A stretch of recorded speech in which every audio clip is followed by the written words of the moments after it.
It's good to see so many. Unfortunately, I can't see everybody at the screen at the same time, but it's okay. I think just we will start. I can see there is 11 not come in yet, and then but I think Jørgen can just press admit as they are joining. I'll do that. I'll get that. Perfect.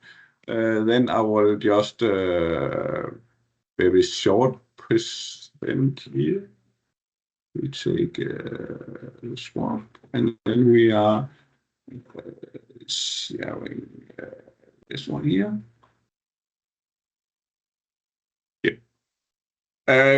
Welcome to our meeting. Again, the agenda. First, we will come with a little presentation of the group and of in general what we are expecting to have here, and then there will come some news. Cian Root, I can see Jack is online, will also come with a few minutes if we have some news. Then at 20 past, I've moved it a little compared to the original. We are going out in country groups and talk about, present to each other. It is a very big group here. I think now are we 32, and maybe we are coming more, so it would be too big if everybody should present to everybody. So therefore, we are going in a little smaller groups. There are 20 to 4. We are going to a big group again, and then at 3:45 to 4, we are Anton is presenting is about parameter unit test. I look forward to that presentation. I've seen a little from somebody else. It looks very good. And then approximately 45 minutes. It's a little open here how long time things takes. There it's open for topics. I know Jesper will talk a little about which open source things that are coming from the community and what you can do to support it. But if anybody have something that they want to have a question they want to ask everybody, or have some topics that we don't have long time, we have a half an hour, but have something that they want to say some short words about, or have a question asked to somebody, then please either post it in the chat here, send it directly to me.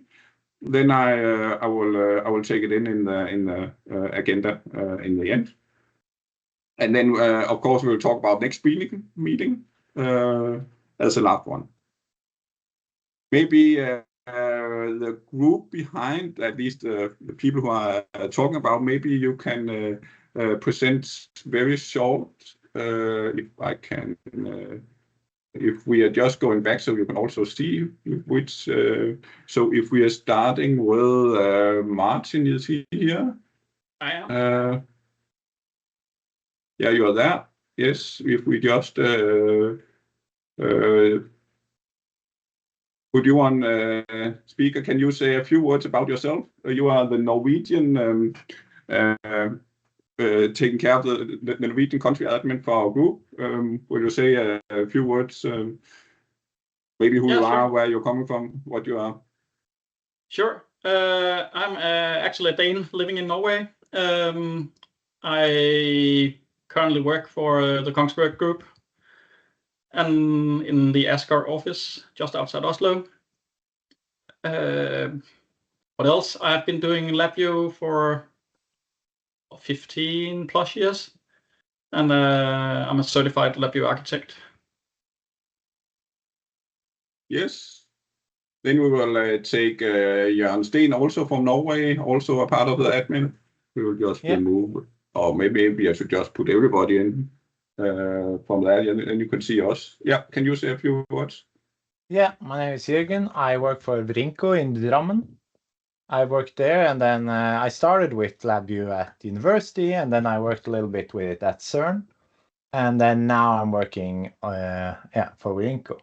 I use it almost every day, and I usually work on large RT application, which maybe takes a few years to develop and months to plan. So that's my specialty.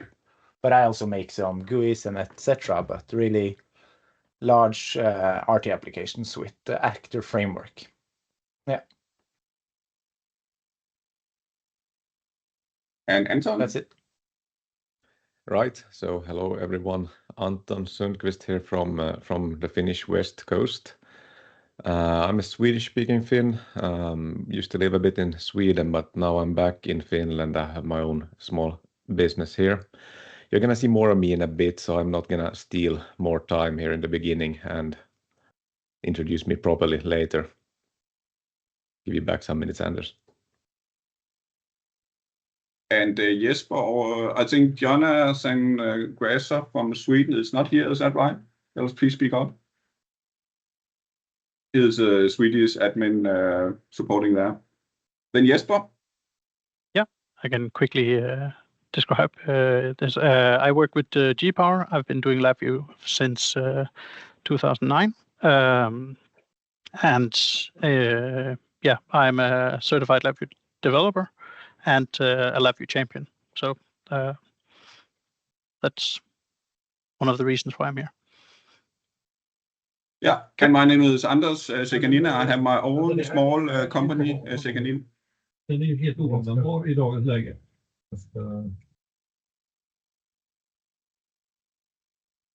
I have my own small company, Seganina Electronics, also LabVIEW partner.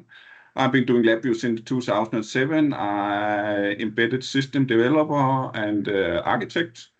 And I saw that it was very important that we get such a group, either a Danish LabVIEW user group or a Nordic. So therefore I pushed a little and I then hope that it will grow, that more people will be part of the group and also arrange it and stuff like that. We will share again. It was the team we have here. I think I will also send out the agenda later on. Are you still this? Then we have moved to that. Yeah.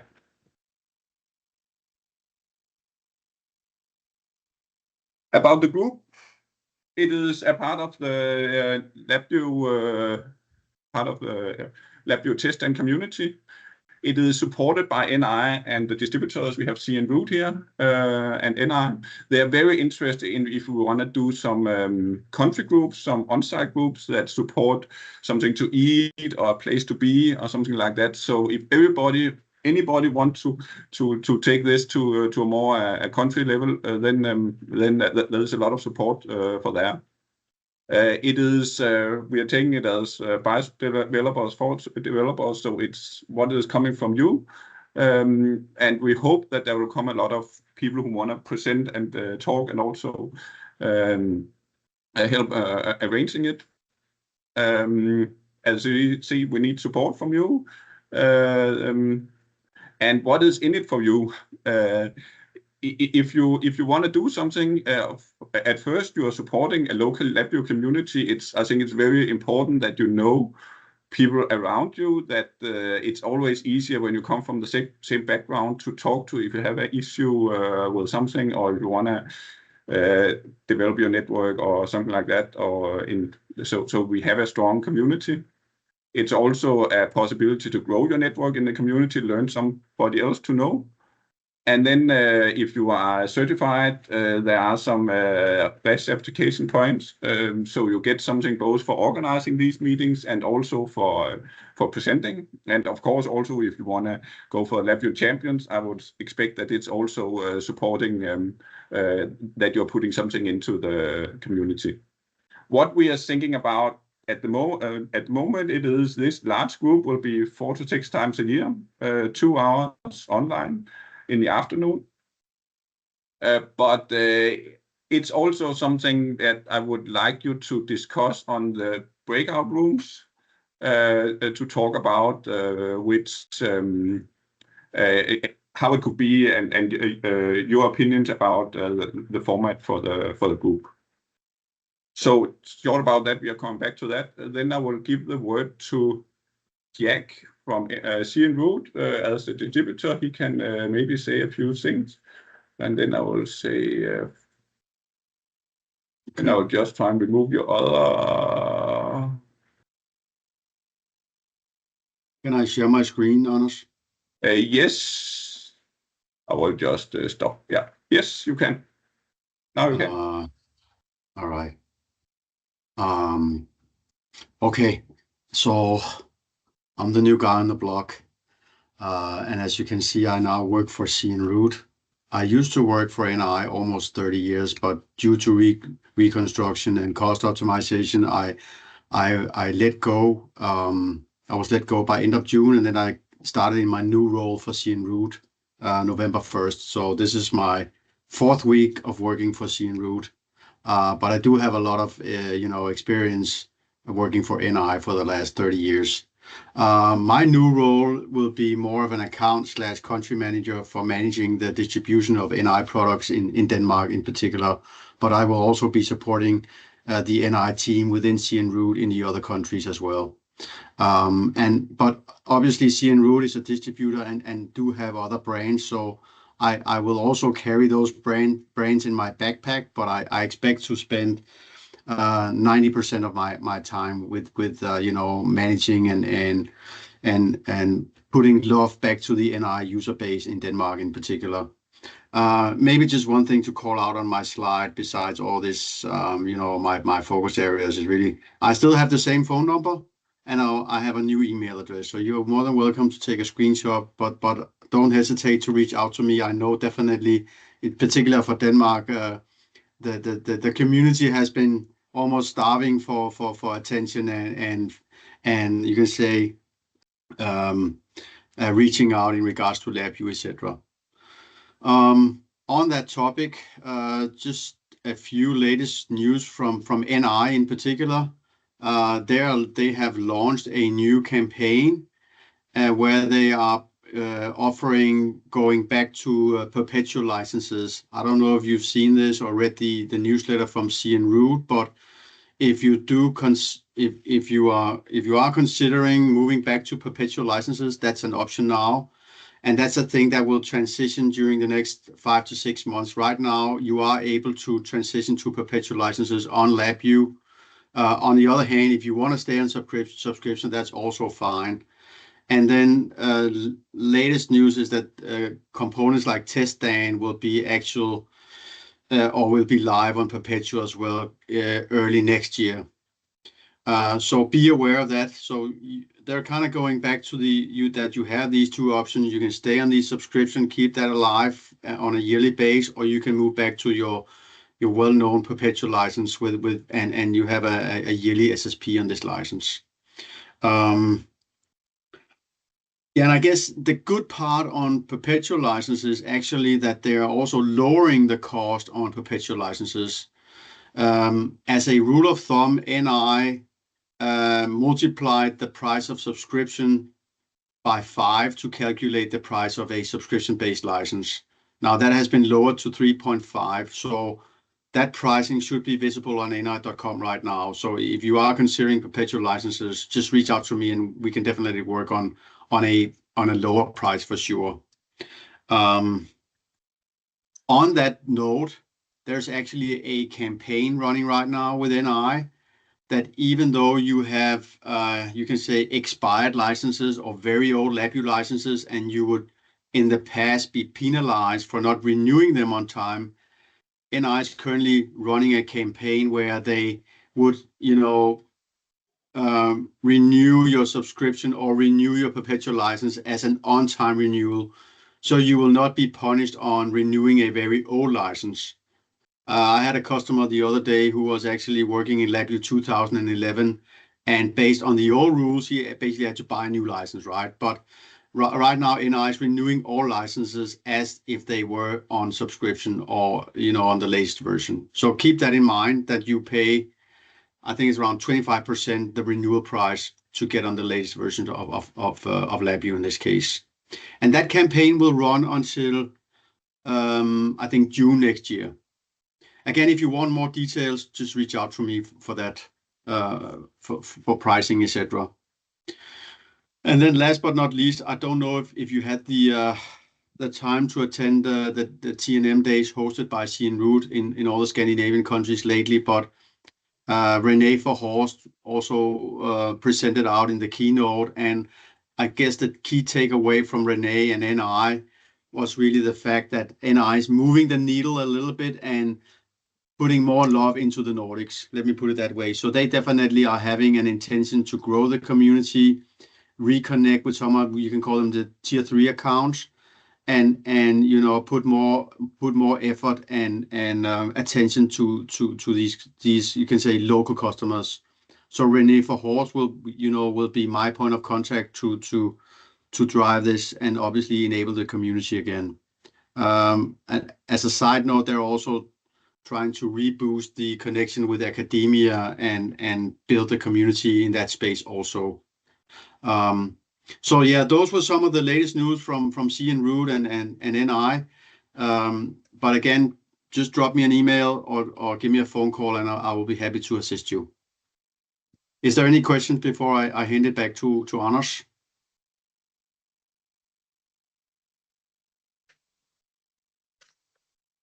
Okay, I hand it back to you, Anders. Okay, perfect.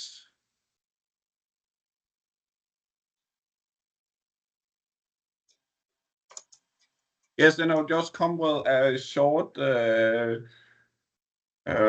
comments about who is actually in the group here. So you know who you're talking to and so on. This one is from yesterday, and there's come some extra on, but there's around 10, 12 from Norway, same from Sweden, double from Denmark, a little less from Finland, and then we also have some guests from India and Portugal and stuff like that, who may be on Poland, who maybe want to see how we are actually doing this, I expect. And we also take, just to know who you are together with also, LabVIEW experience. It's very divided out from 5 years up to 35 years in LabVIEW. So no matter what, you will either see somebody who know less than you, unless you have never heard about LabVIEW before, and you will see somebody who probably know more about you, at least in some topics. So you can find people here, you can talk about everything, and there is also certification. I also took that on because I've had it there. There is a lot, about half of the people have certifications, half don't have. So there is it's for everybody here. So for the country groups, I will divide you up in the groups. I just had a question to, I think, well, yeah, Erik Johansen, which country were you from? Can you divide it in the group? I think it's the only one I'm missing with country. And then we'll divide up, and Jesper will be managing the Denmark group, and the Sweden, Finland will then be Anton, who managing this, and the Norway and other people from outside we put in Norway. It will be either Martin or Jørgen who are managing this. And what I would like you to talk about, it is first to take a short presentation about all the attendees, so we know who is, which country, which company are they from. And then if we could get some feedback around how do we see the format for the group? Do we want to continue? Please also say that in your presentation. Do we want to continue this Nordic user group, or should it be more country groups? Because we are so many, it may be a very big group, this one here. Maybe some region, maybe I think at least Copenhagen, it could also take some part of Sweden in, because it's more geographical fitting better than country groups. Should it be online, in person? What is the time? Is it okay here in the afternoon, or should it be later evening or earlier in the day? And then also, if anybody want to present anything, then please let us know. And also, you can write directly to me.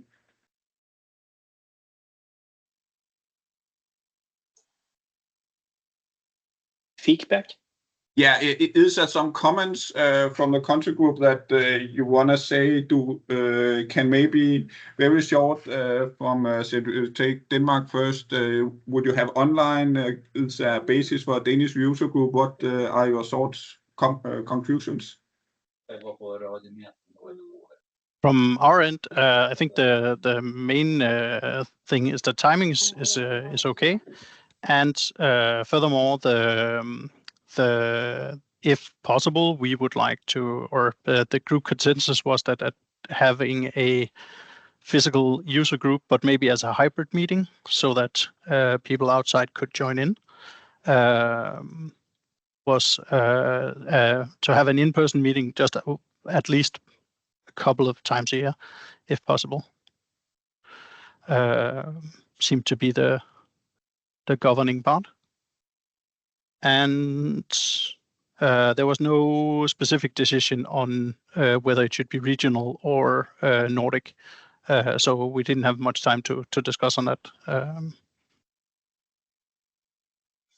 Yes, but yeah, but maybe on site in a Nordic group, that would be a whole day or something like that.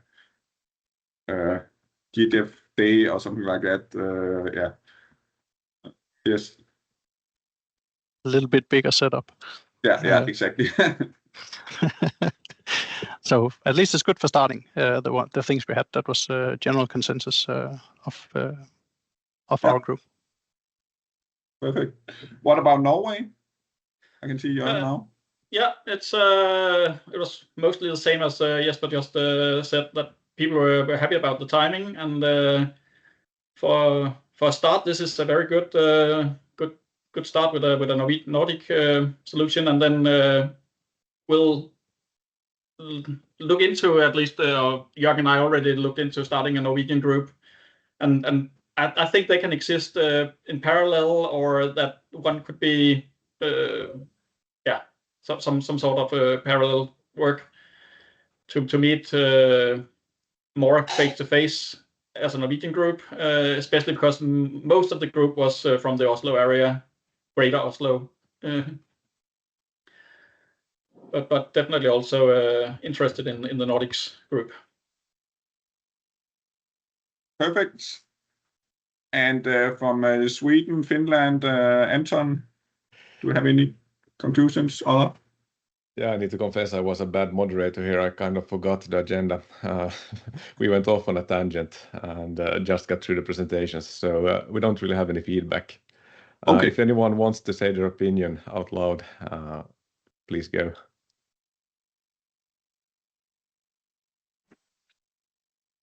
Hello, I can say something related to this, because the Finnish group was quite small here, so I think that the Nordic is a good start. And one thing is that it would be great to meet everybody in person, but I think that do it maybe once in a year, not so often.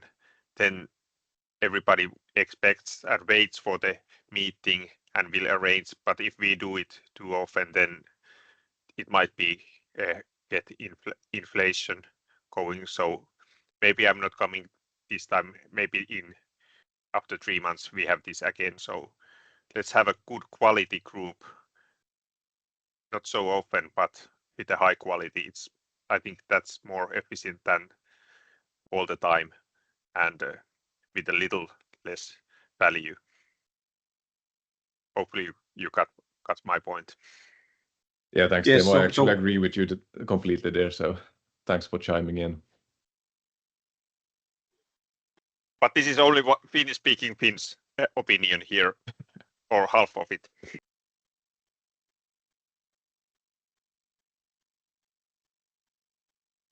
Yeah, I will tell you something like, and especially Finland.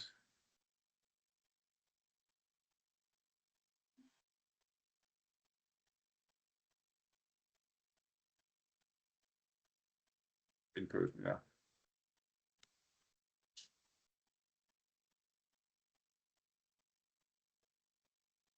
Yes, we will come back to next groups and stuff like that. So I would think I will give the ball to Anton and his parameter sizing unit test. I look forward to hear that at least. Right, thanks. It's really a tongue twister. Let's see if I get it right. Can you see my screen? Yeah. I don't know what happened to Teams here. Yes, It's doing something funny here. Let's see. we see it.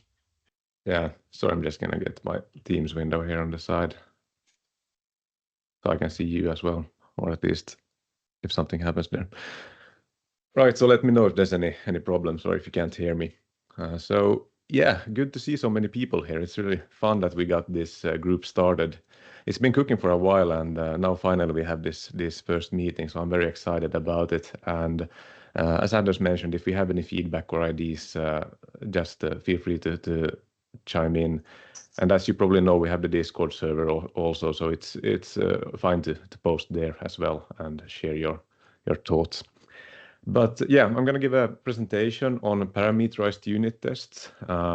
It's gonna be it's gonna be fun. It's gonna be a lot of tongue twisters. Let's see how I do it this late in the Monday afternoon. But yeah, I promised that I'm gonna give a short introduction to myself. So my name is Anton Sundqvist. I used to look like this. It's an old picture already, but yeah, I have my small business here on the Finnish West Coast, and I do typical NI integration partner stuff. So a lot of LabVIEW, a lot of test, and with the consulting, a bit of teaching and workshops, and what I've been doing for the last 3 years or so since I moved back here. Yeah, I have some certifications, and yeah, I'm very interested in modern software design and development practices, and within this umbrella, unit testing and test-driven development, I think fits very well, which is going to be kind of a focus of this presentation as well. And I think there's a lot to be learned from the wider software development community, so I'm very interested in that, and I want to share some thoughts and one of my side projects here during this presentation. So looking forward to good discussions after. But just to give you a brief introduction to what I want to talk about. So we're going to look at unit testing in LabVIEW and what tooling there is out there. And then I'm going to introduce LUnit, which is one of the unit testing frameworks which I've been working on. And I'm going to go off on a bit of a side quest here and dive into the XUnit architecture, which is the kind of design that LUnit is built upon. Not because I think you need to understand it, but because I think it's interesting, and I'm expecting a technical audience here, so I hope that you find it interesting as well to get the nuts and bolts a bit. And when we understand that, it's gonna be clear how we can then use these hooks to extend LUnit and create add-ons to it. And then finally, I'm going to get to the main topic of the presentation, which is then parameterized unit tests, which is then an add-on which is completely freestanding of LUnit, but plugs in to LUnit and allows for writing tests in a certain way, which we're going to return to. And hopefully we're going to get some time to have a discussion in the end. I had 45 minutes. I think it's going to be pretty tight. So yeah, unit testing. Let's see. Let's try if this works now. So I'm gonna try to get some kind of feel for the room here. How many of you do unit testing? And if you go up here in the chat, no, sorry, the smiley face, there you get these kind of icons that you can press. So just wait a moment, I'm gonna explain the rules. And if you always do unit test your code, if you always write tests for your code, use the heart emoji. If you do it sometimes, use the thumbs up, and wish I did it more. And then if you don't bother, use that one. And yeah, let's give it a go.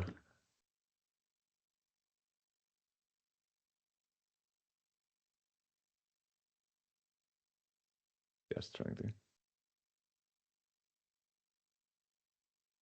Right, so didn't see a single heart there, but a few smiley faces. So I think that means that we're in the right place to learn how to do it more. But it's good. No one, at least that I saw, said that they don't care about it or don't bother. Right. Let's see. So just to give some kind of motivation to why you should bother with this, in case you didn't. And I think this is one of the things that before you have worked on a project where you have proper tests in place, it's difficult to see the value of it. But once you have worked on that kind of project or have had the experience, I don't think you ever would like to go back, or at least that's my experience. But don't take my word for it. Let's see what Martin Fowler says about quality versus cost. So this is on a broader term than why you should care about code quality. But in the article, he discusses testing as a very important part for quality. But the heuristic argument that he makes is that as a software system grows, as it becomes more complex, as it gets bigger, you have more features and more details into it. If you have poor or low internal quality to the system, then the development, it gets off nicely. But as the complexity increases, you kind of grow to a halt. And throwing more developers at the job won't solve it, because it no longer scales linearly with amount of hours spent on it.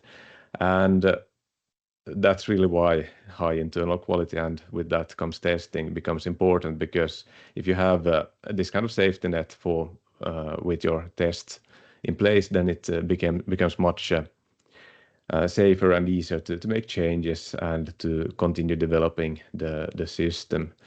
So yeah, there's no numbers in here, it's just a heuristic argument. But the interesting thing here is the break-even line.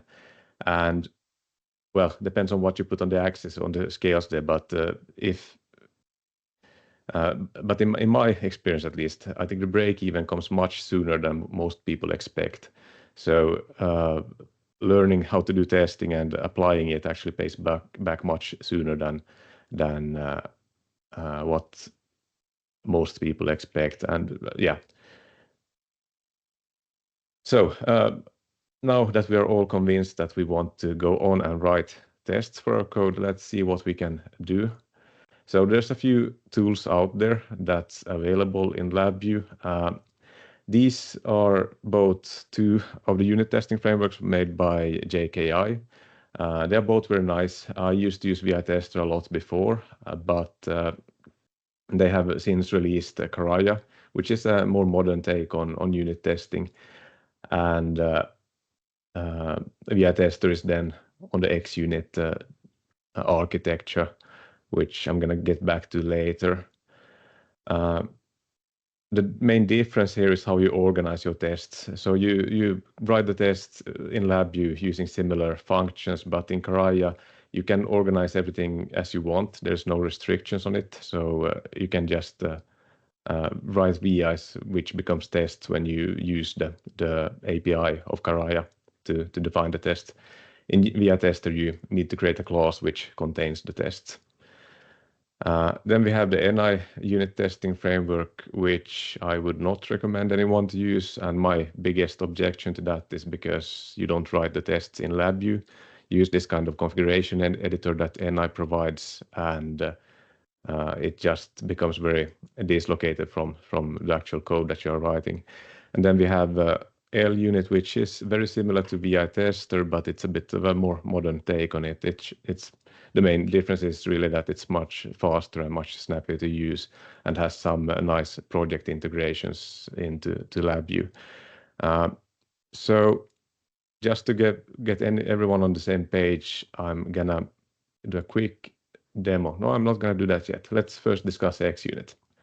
So yeah, XUnit, this is not in any way specific to LabVIEW, and it's kind of it's not really a standard. It's more like a style for unit testing frameworks.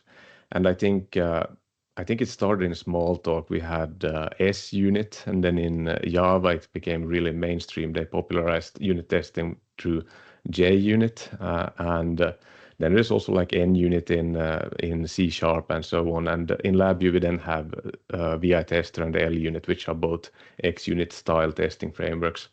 But there's a few implications of this, the architectural design, and one is that in XUnit style frameworks you organize your tests as methods in a class. So you create classes which inherit from a parent test case class. Then you can hang test methods on that class, which are then defining your test. The test methods traditionally starts with the four letters TEST, and that's how the tests are then identified from other methods which might belong to the class. Within the tests, we use assertions, which are then in LabVIEW, it's a VI, which defines what makes the test pass or fail. And then you compare expected values to the actual values. And you then need some kind of framework which would enumerate all the tests for you, find them from wherever you keep them, run the tests, and report the results back to you. So that's really why you need the testing framework then. And you also have this kind of pattern where there's a setup and a tear down method. So it's typically called a fixture when you write your test. So everything that you set up that you use during your test is called a fixture, and it may just be some constant or something, but there is these kind of VIs in LabVIEW then, which defines the setup and tear down methods. And when the framework runs the test method, so before each test method is executed, the setup method is executed, and then when it's done executing, the tear down method executes, and then it's repeated for each method in the test case class. So good. So now I'm actually gonna bring up LabVIEW and show what it looks like. So let me just see here. I have an empty project which we're gonna start from. Let's click here. So when you install LUnit, you get this toolbar item here where you can create a new test case, and then you get a dialog which asks you where to save it.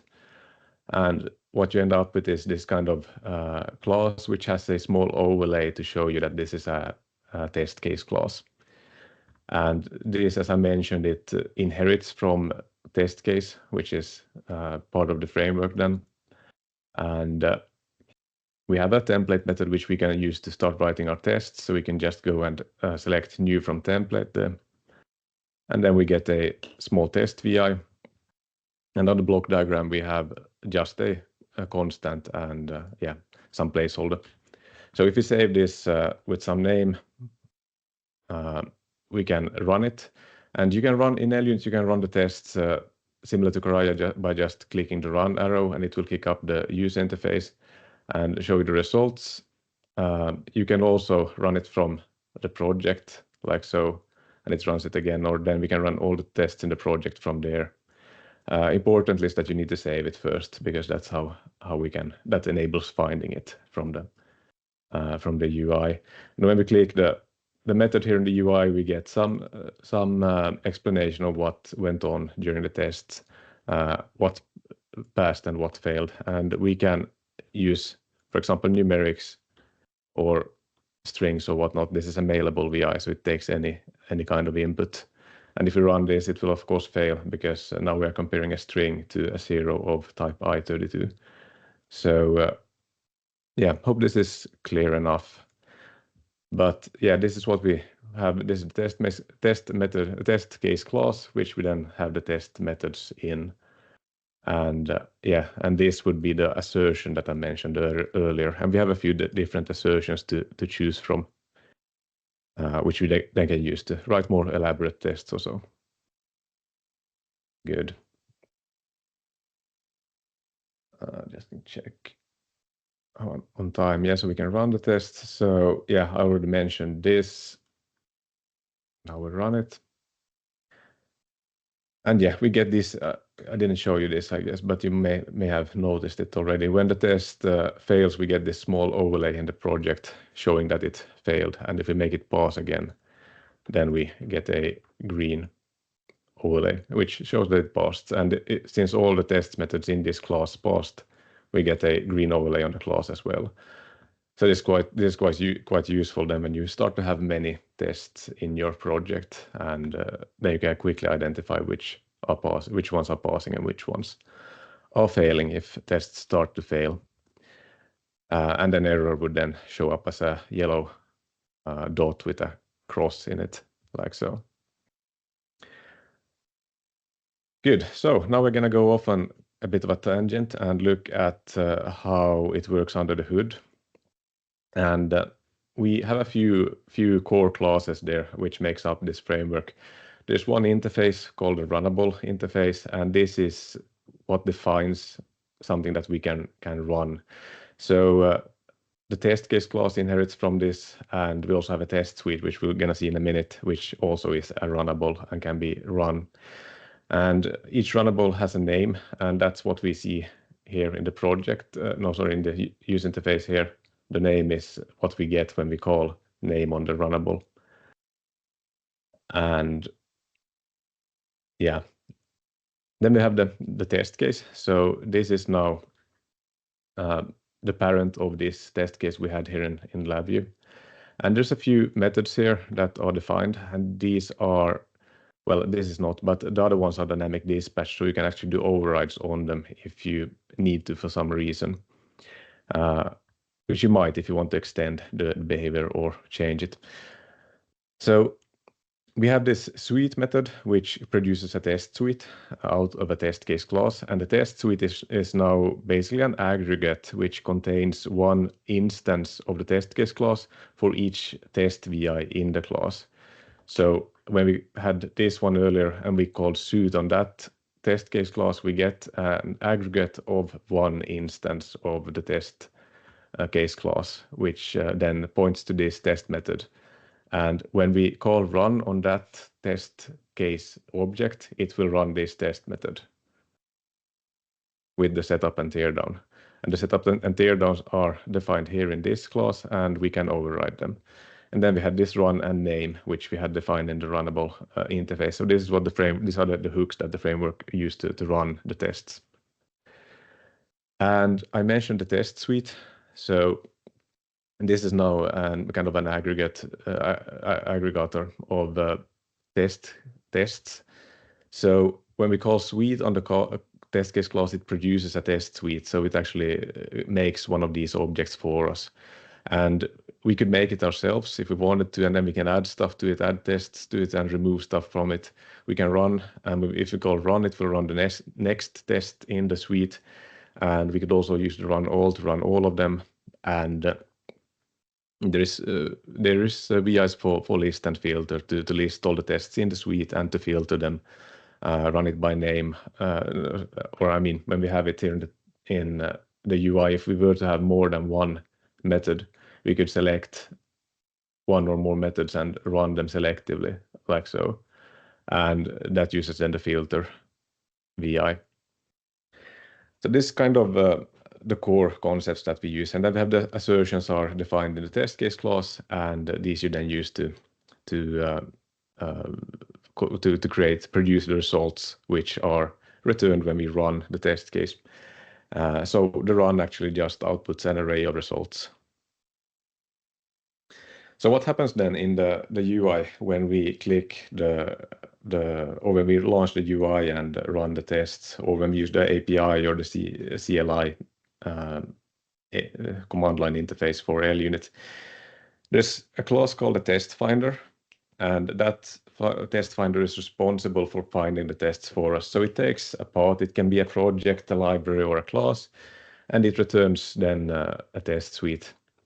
And then we can have then we have test runners, and in LUnit the default is to run the tests in parallel, so each test suite is run in its own thread, but it can also run in sequence. So the test runner is its own class, which then calls the run method on the test object. So it works like this, that the test finder finds all the test case classes, which are all the classes that inherits from this parent class that we just saw. And they can be many. And then the test runner just calls the suite method. It gets, so if you have 3 test case classes, it will get 3 test suites back. And all of these suites then contain, one test case of instance for each test method in the test case class.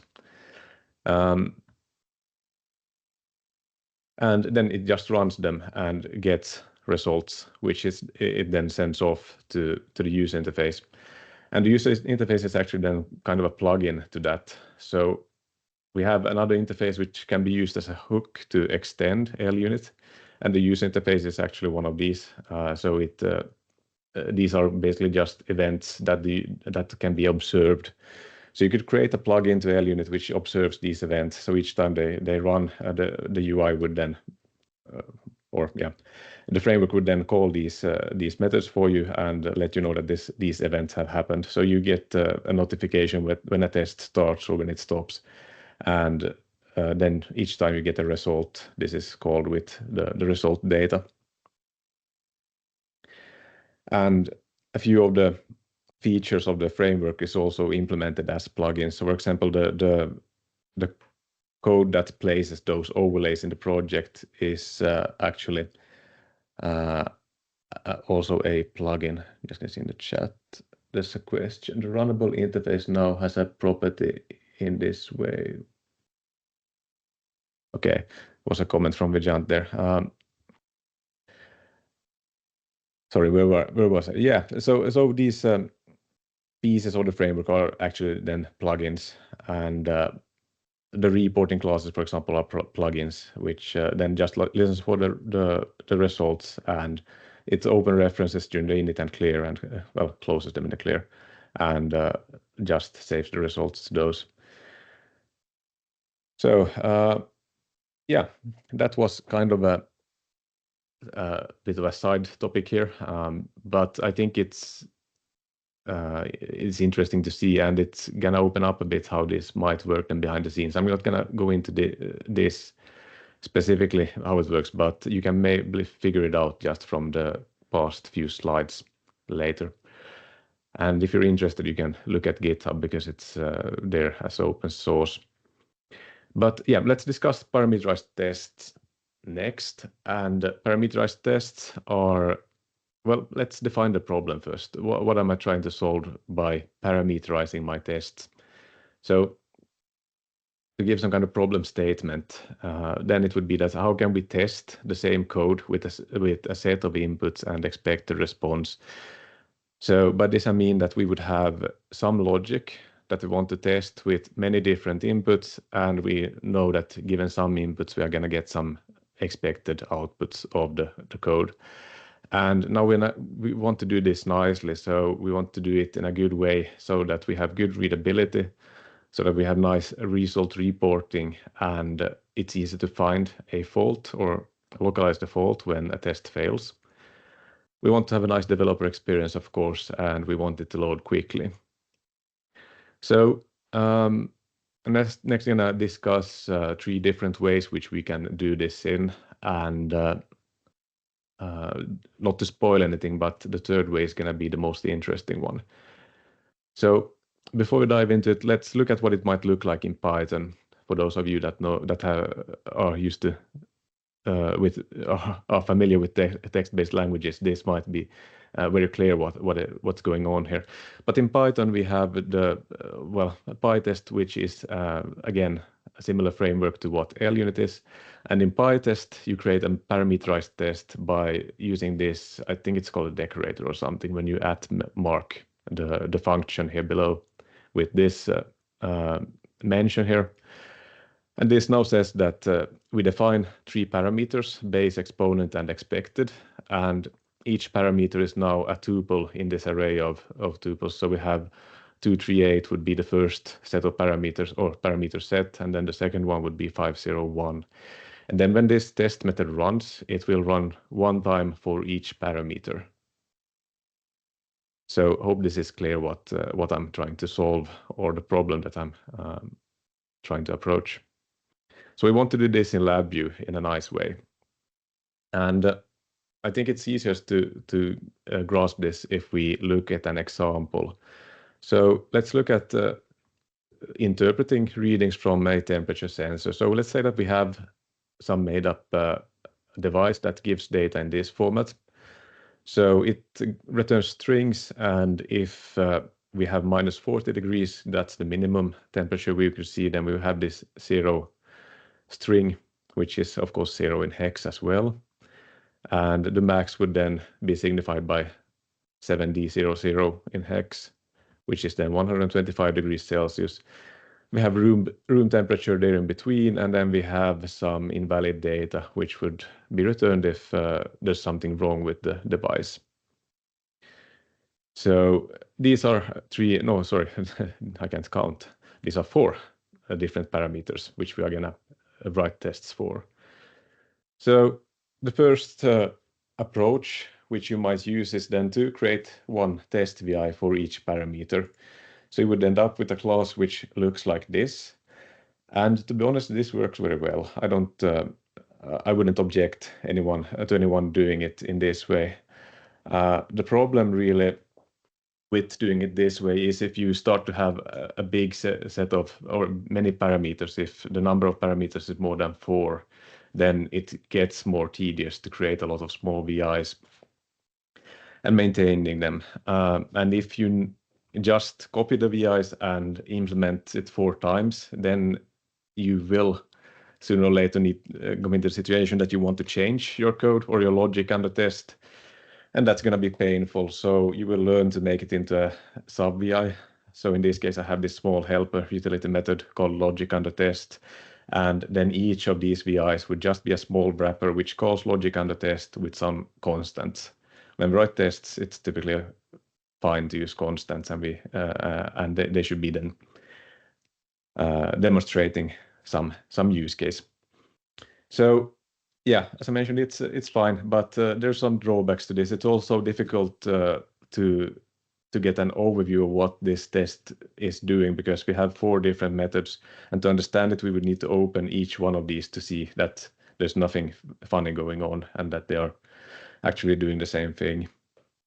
So there's some drawbacks, but I mean, simple is always simple. So I still like this way, and it works very nicely. If we run it, we get this kind of result out of it, and we can just double click these to open up the test that failed. So fault localization is actually quite nice here as well. But as I said, it doesn't scale that well if we start to have many parameters. So let's see what we can do next. So one thing we could do is to be a bit more creative and do something which I call a looped array. So in this example, we will then create one test VI, and then on the block diagram, we would do something like this. And this has some benefits. I mean, here we have all the parameters defined at one place. It's easy to understand that this test now only tests the logic in one way with many different parameters. So in that way, it communicates the intent very well. But on the other hand, reading the results is very messy.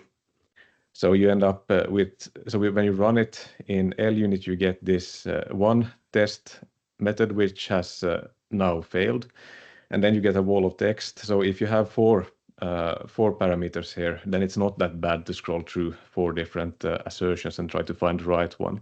But if you have a bigger set of parameters or more of them, it gets kind of tedious to then read through and try to figure out which one was the one that failed. I'm thinking about adding colors to this, but yeah, maybe in the future to help out with that. But let's look at the last approach. So the last one is then the parameterized add-on, which is a small add-on to LUnit, which is basically just 2 classes that is installed. And when you install those, you get a new menu option, which you can use then to create something called a parameterized test case. So I think I'm just gonna show you how it looks and how it works.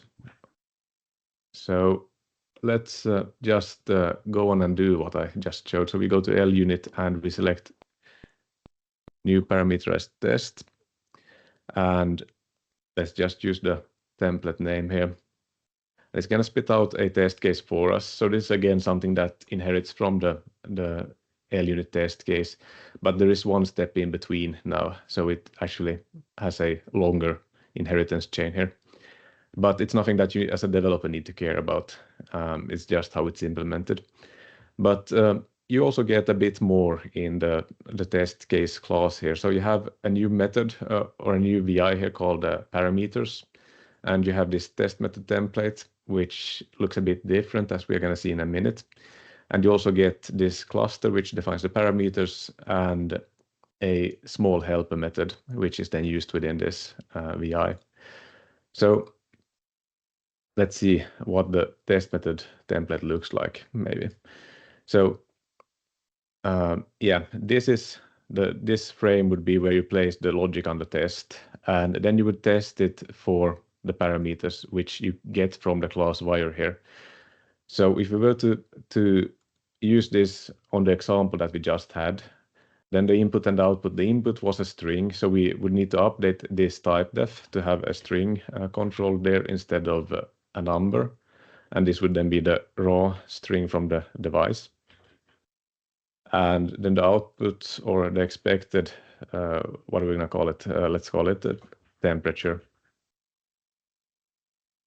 So we would define these as such, save it, and then when we have this parameters.vi, we have some instructions, just going to delete them to get some more space here. And here we can now start defining our scenarios. So we could then define one parameter set, or one scenario for each example that we had. I don't remember them, but we had like the min, it was 0x0000. So I'm just going to make these a bit bigger. And now something funny happened with this. And I think that was then minus 40. I don't remember the other ones, but we had error, for example. So if we had 0xFFFF, this was an error case. So a sensible response would maybe be not a number, like so. And now we see that we can actually access these from this class wire here. So we get the raw string, and we get the temperature that I haven't spelled correctly, but yeah, we get it out here. So we could then use these in the tests, and they would go the other way, because we would use the raw string here, we'll do some calculation on the raw string and return some value here. And the thing is that when we now run this test method, if we go ahead and run, then it will actually run this test VI one time for each parameter in this array that we had here. Yeah, if I just create a test method, I haven't done it. So this is just the template which I happen to modify. Let's save this as a VI instead of a VIT. So test convert temperature .vi. Yeah, so now we actually have a VI that we can run. So this is the test method, this is the parameter definition, and they are now kind of orthogonal to each other. So if you run this one, it now runs the test method, but it runs it once with both of these in parameters here. And it scales in that way that if I create a new test method, let's call it 2, and then I can start adding parameters here, then it will actually run both those methods then for each parameter in the array, like so. And you see that this was the test method from the earlier demo I had. Let's just run this like so, but it runs it once for each parameter there. So that's kind of the idea here, and this then scales a bit more nicely. Right, on time. I have 5 minutes or so. So yeah, we looked at this. I'm gonna share the slides later. So if you didn't follow here, maybe these might help. Also looking at the example that comes with the add-on is helpful. But if you actually did something useful, so when I did this example here, the test is kind of useless because I didn't actually test something here. I only had this static constant that I tested. So yeah, it was just to show how the tooling works. But you would actually have something that does something useful here, which you are then testing when you run it from when you would use it actually. And yeah, of course you can make the tests pass then. And they are then reported as such, which we saw, and they are indexed by the parameter index in the array. So if you want to go back and see which parameter failed, you can just look up the index in the array by the number here. And yeah, there's this kind of old school NI style of ways to compare stuff: good, better, best. The old ones probably have, those of you have seen an NI presentation from back in the days. I really like these comparisons that they did for hardware, but I'm not gonna go through this in great detail. I think you can probably argue with me about it later, because this is more or less just my opinion. But I want to give some examples of where I have found this to be a useful way of writing unit tests. So let's say that you are working on a design where you have something like a strategy pattern or a command pattern, and then you could have some kind of, or you can have some default behaviors that you want to have on your commands, or you could come up with some kind of behavior that you could define more in general. Then you could have this parameters definition VI to call a factory method, which would then just give you an instance of each of these commands. And when you run the test, then the test would run for each command. So you could do something like this. So you test that the errors flow through the command object, or you could test for default behavior that then if an error goes in, you could expect it to return an error out or something like that. And yeah, and if this factory method is then implemented in some kind of clever way, then you could actually have these tests more or less auto-generate for you as you add more commands to your project. Because I mean, if this one enumerates the command for you, then this test would just grow automatically without adding any code to it.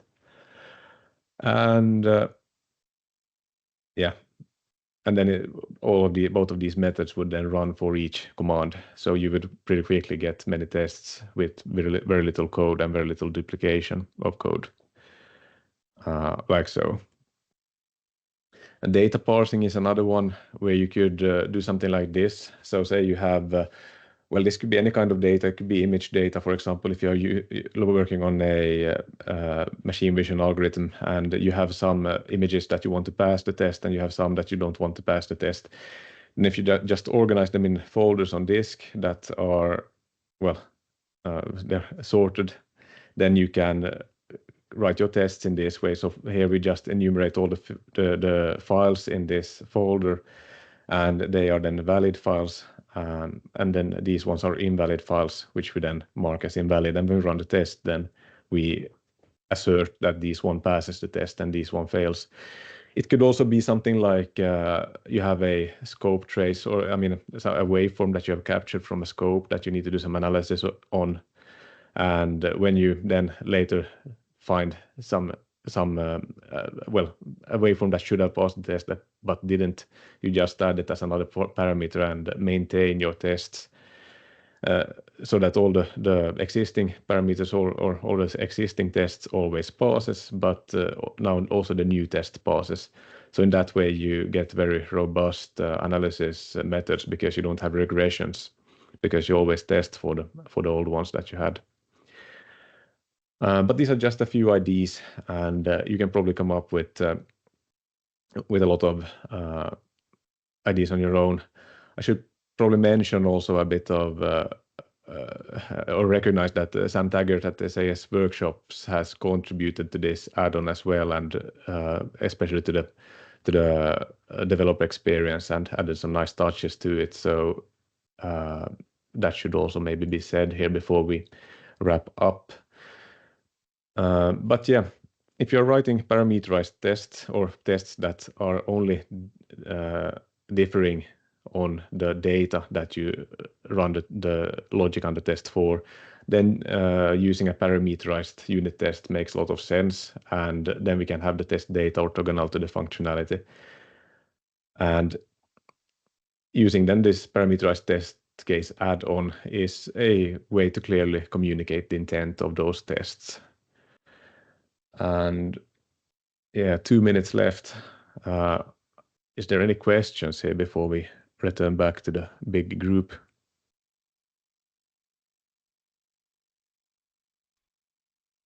I have a question here. It's Martin here. It's maybe not related specifically to this tool, but maybe more general to the unit testing and the framework you showed us here. Do you always have the setup and the teardown between each unit test, or are there methods of setting up one setup and then running a multitude of unit tests and then having a teardown after that? How would you handle that?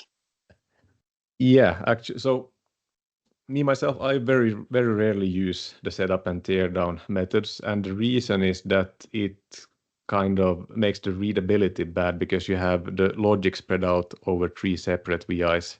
So I wouldn't. I'm a bit hesitant to using them. Back to your question about having this kind of global setup and global teardown, and that is possible. It's not natively possible, but I have another add-on that does exactly what you suggested. That adds, so it's called a global fixture to the test case. So then your test case would inherit from a global fixture test case, and if it does so, then it will you will have this global setup and global teardown, which you then can use before and after all the tests within the test case class. Okay, but do you find yourself that you typically run into problems with execution time and stuff like that due to setups and teardowns? So you mean, so typically test code doesn't take that long to run unless you touch the file system or does something with some hardware or something like that, which I typically try to avoid. On a modern computer, reading a file isn't really expensive. It doesn't take that much time either. So yeah, I mean, if the tests start taking a long time, then you can use those to speed it up if that's a concern. But I would go that way. I mean, there is a profiling tool in LUnit as well, so you can see which methods take the longest time to execute, and then you can optimize those. So I typically just write the tests, and if I start to feel that it's taking too long to execute the tests, then there are, well, depending on what I'm going for. Usually what I do is I break up the test suite in smaller suites. You can organize the tests in projects within your LabVIEW project, and that speeds up both the project load time because you don't need to load the classes, and then you can run them selectively and don't need to run all of the tests each time. But you can still have them in like a CI server running each time you commit and so. But you don't need, when you do like TDD style of workflow, you don't need to run all the tests all the time in that way. Did that answer the question? Yeah, I think so. Then I wanted to get an idea of how big an issue this is and the workflow behind it. Thank you. I think one thing that actually slows down testing a lot is if you try to test through frameworks. So if you have your logic in an actor or a DQM Edge module or something like that, and you spin up that actor for each test, then that's going to start adding overhead. And yeah, I would prefer to then just test the logic that you place in the actor in a unit test, and then have that class then wrapped by the actor, so that the actor that just takes care of running it asynchronously. So if you would have a DQMH module, so within an LabVIEW, then you would have a class taking care of your logics. Would you put your unit test within that LabVIEW, or can you call in from outside, or how will you address that? You mean how do you organize? Need to expose the class that includes the logic from make that public? It needs to be, would you run the test from within the LabVIEW? So the class that you test needs to be accessible from within the test. So you would need to have it publicly scoped, I guess. I wouldn't place the test code with the production code, or I would like to have them separate on disk so that when you deploy, you don't get test code with your deployment. I want to be able to just delete all my tests from the project without any dependencies on them. Yeah. All right. So it does put some requirements on how you architect your code to be able to do this properly. Yeah, it sure does. It sure does. It puts a kind of a pressure on the design, but I think it forces it in a positive direction. It gives you feedback on the design, really. because through the tests you are really the first user of the design that you're writing. So I mean, it's a good way to get feedback on it. It's the same thing when you're testing the hardware that you actually build a system for, isn't it? Sure. Thank you.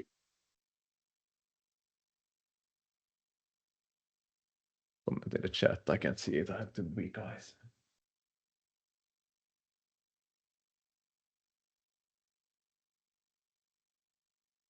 Any more questions to Anton?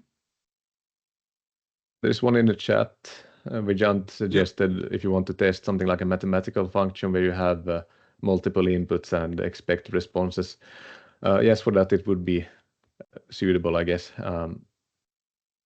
I very rarely write code that looks like that, but if you wanted to test something like a mathematical function, that then makes a lot of sense to parameterize the test like so. But yeah, I tend to use these kind of tests for parsing or stuff like that when you have some examples and you have some known responses. And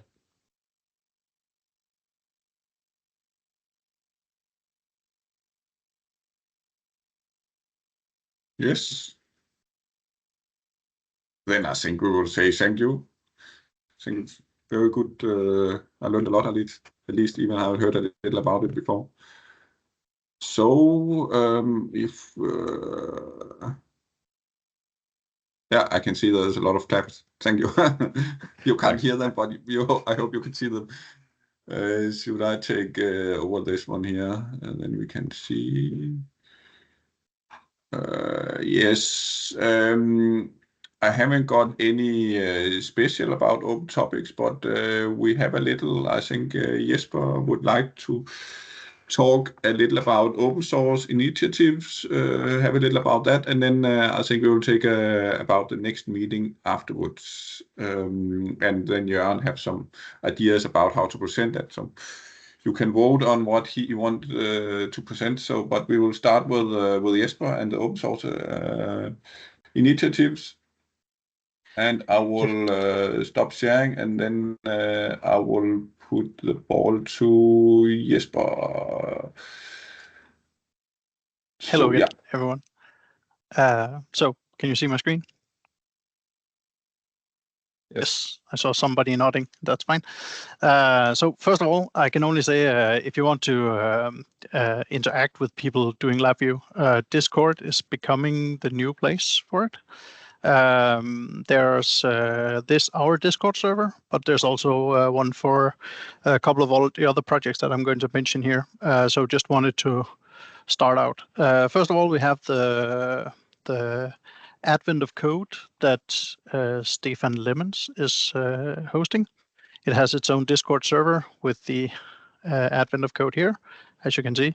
This is a 24-day programming competition where you, or 25 days actually, because it's created in England, but you solve programmatic puzzles and you can do it in LabVIEW. And that's what Stefan has set up, is a list of all the people who run the stuff on LabVIEW and try to solve it with that. And then you can try and see if you can beat the team.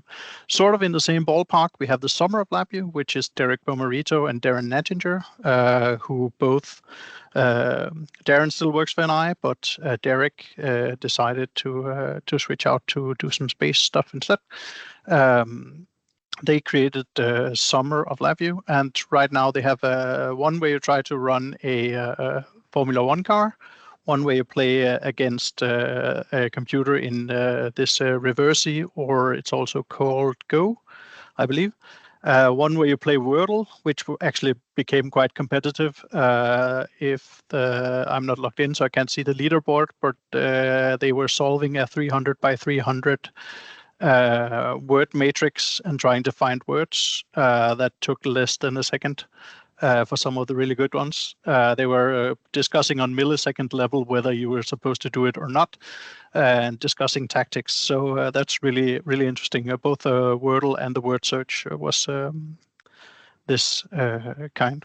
So definitely, I'll post all the links in the Discord server Another side project that I have besides this one is GCentral. GCentral is it's a non-profit for the LabVIEW community. We try to be the starting place for finding stuff, who to talk to and how to handle the details, find all the links that don't work on ni.com if you need to find something there. We have a subgroup that is the G Idea Exchange, which I'm also part of, where we try to take open source ideas on our NI forum and put those on or try to implement those. Anders and a couple of others have been part of a team that developed this top-level launcher that enables you to set a VI that it always runs directly from your project. So you can set the top-level VI that it will run with a quick drop shortcut. For instance, if you had now Anton has built in everything in project providers and easy clicks. But if that wasn't the case, then you could use this one to aggregate all your tests to run from one VI, and then from there execute that by a quick drop command. That would also be an option. Then we have another thing that is starting to resurface. Some of you may have heard of it previously. But there's the LabVIEW wiki. It's been resurrected, and well, technically it's never really been dead. So it's just getting an extra set of inputs, and particularly NI has gone in with Elijah Carey, has gone in and defined how to get started with LabVIEW and what it is and so on. This is a place to find all the hidden information about LabVIEW. Also all the public information, but there's definitely, if you want to go into anything about scripting or anything about why a certain feature does the way it does, this is a good place to look. Furthermore, it has a, let's see, did I put it here? Yes, it has a list of all the managed Discord servers. So if you want to go to any of the other Discord servers that I have here, that all the way down to here is about LabVIEW. This is definitely a good place to start. Furthermore, it also has, just wanted to raise this, if you're looking into learning new things about LabVIEW, click on this events page. Not so much that it will give you this event calendar that's not updated yet, but it actually has a list of all the presentations that have been done in LabVIEW for the past couple of years back to 2000. So this is a good place to look into if you wanted to find something from, let's say, the first LabVIEW or GLA Summit with a visible actor framework by Jeff Kodosky. You can go directly to the YouTube video here. So there's not so much open source, but it's more of getting access to stuff. So this is that part. And if I could just move this out of the way. Thank you, teams. Speaking of GLA Summit, it will be up on around the same time next year, 2025. They haven't announced it yet, but it will be around this time. So I can only encourage people to join in and have 24 hours of pure LabVIEW fun and TestStand, of course. And if I heard a lot of people were having issues with their recertification of their NI certifications. This actually, if you attend, this gives you 15 points for recertification, and you need 50. If you attend a meeting like this in a user group, this gives 5 points. And if you present at a GLA summit or one of the others that I'll mention in a second, you actually get 30 points. So, and that's towards each towards one certification, and you need to calculate it for each of the ones you have. So if you, like Anders has both the LabVIEW architect and the embedded developer, then you need to calculate or get 100 points related to LabVIEW in order to recertify both of those. Then you don't have to take the re-exam instead. So that's one way of doing it, but you have 3 or 4 years to gather those points. The only downside is you can't do it if it's expired. So that's one of the features. Moving on quickly, there's the GDevCon in December in England and the GDevCon in North America. Both of these, if you can't join them, definitely keep an eye out for their YouTube channels. They have a lot of videos of both previous events and current events. So I can only encourage that part. And coming back to the open source initiative, there's the community training initiative. And this is actually, this is the community training initiative is a VM image that gets you started with LabVIEW on a Linux-based system for teaching or learning LabVIEW. It is designed to be a 3-hour course session to connect to Raspberry Pi Pico and how to run stuff with that. If you want to get more into this, definitely they have check this out.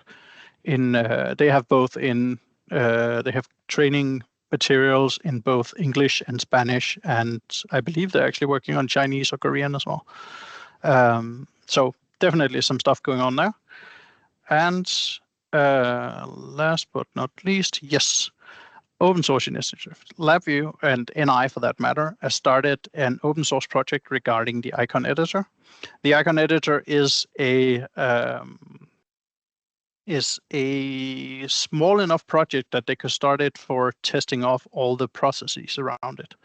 And I actually managed to get an issue into NI or into LabVIEW for the next 2025, where issue number 22, if I can find it here.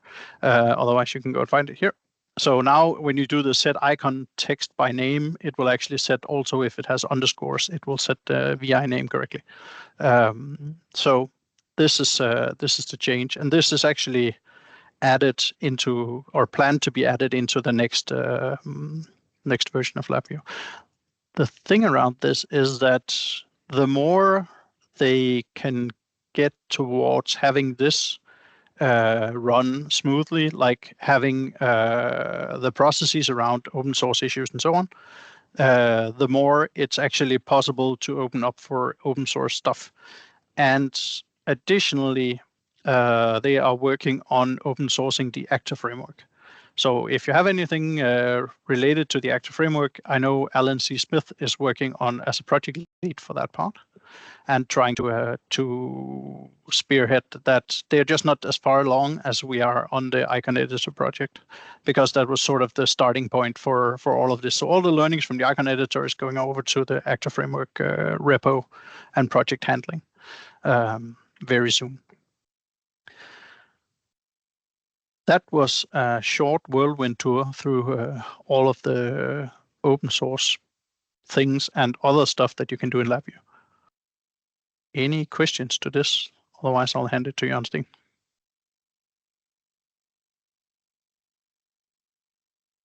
Or else I will just take it in the front. I will first say thank you very much. I would say about the community, it's very positive. Maybe you are seeing some other communities where people are a little reluctant and don't really want to share because it's competitive companies. But in some way, the LabVIEW community is so small. So what I at least feel like coming in the last couple of years, it's everybody is very open to a new one to talk to you, and it's a very positive community. If you are sharing from knowing just a little until you know a lot, everybody is very open for doing everything. I will just now you have shared what you want to have heard about. So I will just show you that.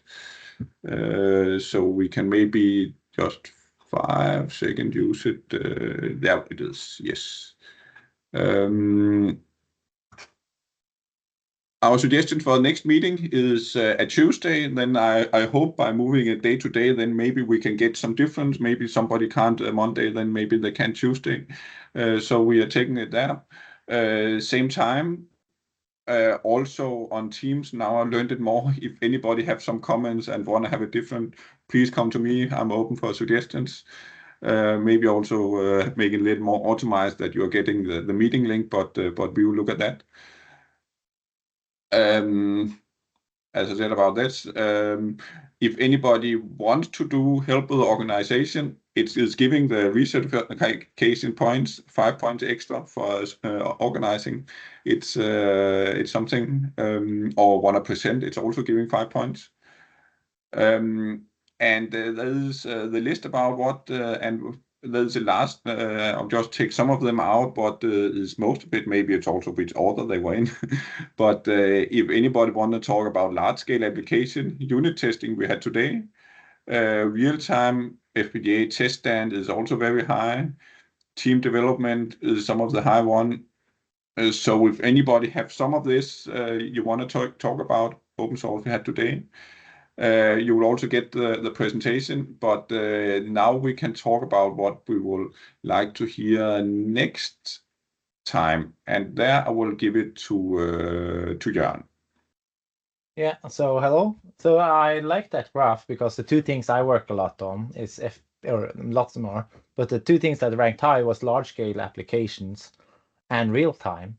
That's some of the topics I want to talk more about. Because I'm a LabVIEW architect and I do a lot of software architecture where I decide how it should be set up and then discuss that with people I work with so that we all follow the best practice, etc. And on RT, it's even stricter because there's so many pitfalls. So it's very important that you have a good set of rules and that you follow them. And I have a few different talking points I want to talk about surrounding that. I'll post them in chat now, and then I'll explain them. So what I want you to do is I want you to vote on the whichever you want me to talk about the next time, and you can vote on multiple of them. You'll just vote by using the icon you see there. So now I'll start explaining them. So the first one is called LabVIEW from Python. I have to automate a lot of stuff. I have big pieces of codes and I need it to be done at a specific point and cooperate with various other codes. So what I do is I call LabVIEW from Python because maybe we have a hook from like a webhook that can attach to Python, but it can't attach to LabVIEW. So therefore I just make it attached to Python, call Python, and then Python calls my LabVIEW script and it does things automatically. So I can talk more about that. The next one I do a lot is continuous integration. I have to rebuild my code a couple of times a week, and I have to pay attention to version and also make sure it works and test. So one thing I do is I have a one button on the net to automatically pull the newest one on a remote PC, pull the newest version of my code, build it, and then release it with versioning. So that if people are interested in that, that's continuous integration. I use Jenkins now, but you can also use it directly from Azure DevOps. I won't be talking about how to integrate with those, but I'll talk about the parts of the. I can also talk about all of these things over multiple, but I don't want to hog too much of the attention. And the next one is creating larger RT application, do's and don'ts, so a little bit focused on active framework. At CERN, I worked a few years of making a machine that detected or removed electrons from carbon atoms. So it was multiple PXIs and serials working together and timing. So I had to get all of them working together and also with the PC. And it was quite a big thing. And it's because I followed certain guidelines, it went through really well because I reused the code, all ran the same code, but with a slightly different with conditional disables and other cool things. But also, and I also used active framework because it's slow to start with, but once you get it going, it really pulls up speed, but there's also some pitfalls when it comes to having them on RT because it can be hard to debug. So that's the third topic. The last one, it's a bit simpler. I don't know how many people who were interested in large applications. So it was, I want to talk more about controlling dependencies and why it's important, because I see a lot of people have circular dependencies and wonder why they're building something takes so long, or it takes so much, it takes a lot of space on your disk or whatever, and you get a lot of errors if you don't control your dependencies. My trick is often just having a one-way dependencies, but I can talk more about that.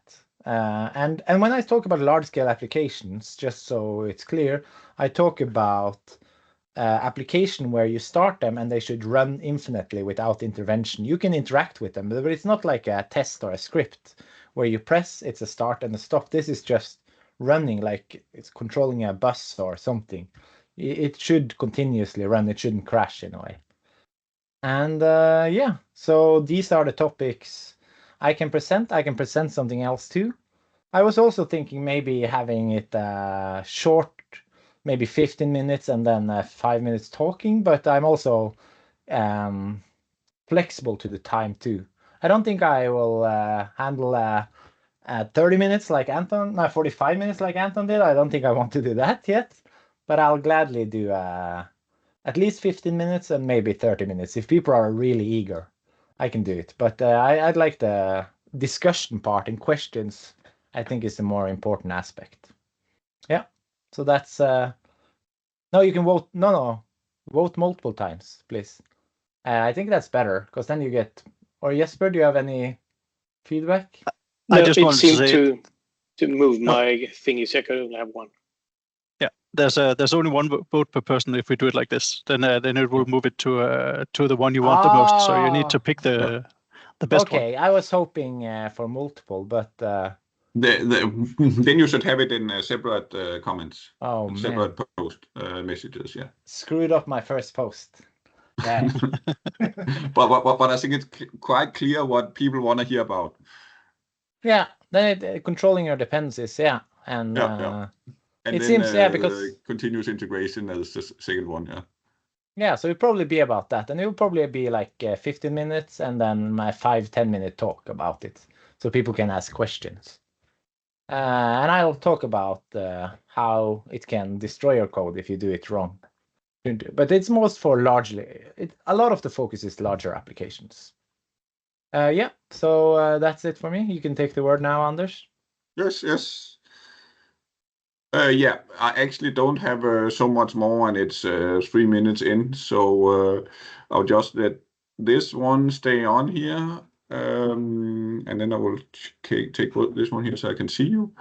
Does anybody have anything they want to say, or any comments to anything? Then now it is time to say it. They can also add it to I just want to add to the event feedback if they want on the Discord page. Yeah. I've added a chat there, so if you don't have time now or you come up something later, because we want this to be the best experience for you guys, in a way. We want it to be engaging. Yeah. Yeah. And if you're not on, it is Sweden time. No, is it different? It's in Sweden and Denmark time and stuff like that. I don't know. It shouldn't be different. Somebody is asking. No, but It's at the same time as now. We are leading by 1 hour here in Finland, so it's already 6 o'clock here. Okay, sorry about that. Jesper has something to say. Yes, I would say we also have the group on ni.com, and of course I will also look in that if somebody for some reason not want to have an extra app in Discord. So you can also post anything there, and we will keep that one updated too. We got it a little late, so maybe not everybody have seen it, but it is in the meeting invite here, so maybe you're seeing it there.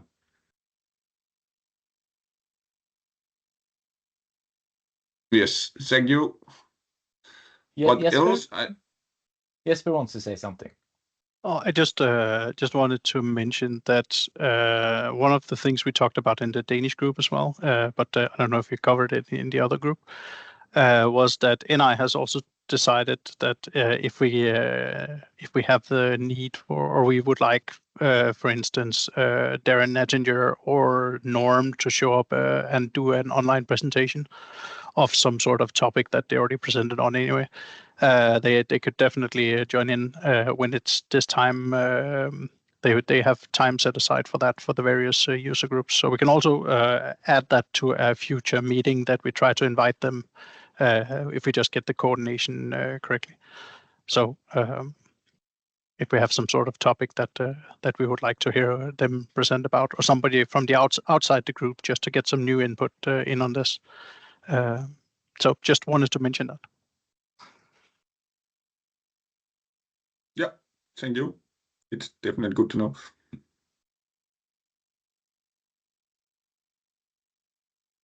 Now I can't see any more hands, so then I will say thank you. Thank you for taking the initiative.